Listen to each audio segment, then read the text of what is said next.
मित्रांनो, हे स्क्रीनशॉट्स बघा. अशा प्रकारे कितीतरी रोज मेसेज येत आहे किंवा कॉल येत आहे. मुलं विचारताय की सर आमचा रिव्हॅल्युएशन रिचेकिंग मध्ये विषय निघाला आहे, चेंज झालाय, विषय निघाला आहे. सो आम्ही आता पण आमचा आता रिझल्ट आला नाही, आम्हाला कळत नाही आम्ही खरोखर पास झालोय का. आणि जर पास झालो असेल तर आम्ही आता जो एक्झाम फॉर्म ऑलरेडी भरलेला होता हा रिझल्ट येण्याच्या आधी, मग आमचा आता एक्झाम फॉर्म मध्ये नाव येणार आहे, त्याच्यामुळे एक्झाम मध्ये नाव येणार आहे. त्यामुळे आम्ही आता एक्झाम द्यायची की नाही, एक्झामला बसायचे की नाही, आणि मला अभ्यास त्या विषयाचा करायचा आहे की नाही. सो मित्रांनो, क्लिअर करून देतो, जो विषय रिचेकिंग मध्ये निघाला आहे त्याची तुम्हाला आता री एक्झाम द्यायची नाहीये. भले तुम्ही एक्झाम फॉर्म भरला आहे तरी तुम्हाला अब्सेंट राहायचं, एक्झामला एक्झाम द्यायची नाही. ऑटोमॅटिकली जो पास झालेला रिझल्ट आहे, मार्क येतेच तुमचे येऊन जातील.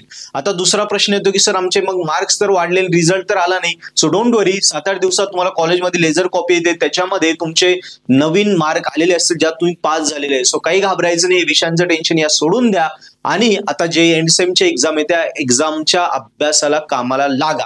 आणि एंडसेमच्या विषयांच्या अभ्यासाला लागताना पर्पल ॲट ऍप्लिकेशन नक्की डाउनलोड करा, ज्यावर प्रत्येक विषयाचे 10 ते 15 मार्काचे फ्री लेक्चर आहे. प्रत्येक युनिटमध्ये डेमो लेक्चर असतात, ते बघा. आवडले तर कोर्स सबस्क्राईब करा, जेणेकरून त्यात पेपर पॅटर्नचे पण व्हिडिओ आहे, ते पूर्णपणे अनलॉक आहे. ते जर बघितले तर कमी दिवसात काय सोडायचं आणि काय करायचं, जेणेकरून 2-2 दिवसामध्ये तुमचे विषय क्लिअर होतील, असे आम्ही लेक्चर्स दिले आहेत. ते बघा आणि ते लेक्चर आवडले तर नक्की कोर्स सबस्क्राईब करा. कोर्सेस मधून हार्डली 1.5 ते 2 दिवसात तुमचा कुठल्याही विषयाचा अभ्यास होईल आणि तुम्ही त्या विषयाला स्कोरिंग करू शकाल. सो नक्की पर्पल ॲप डाउनलोड करा आणि एंडसेम स्कोरिंग करा.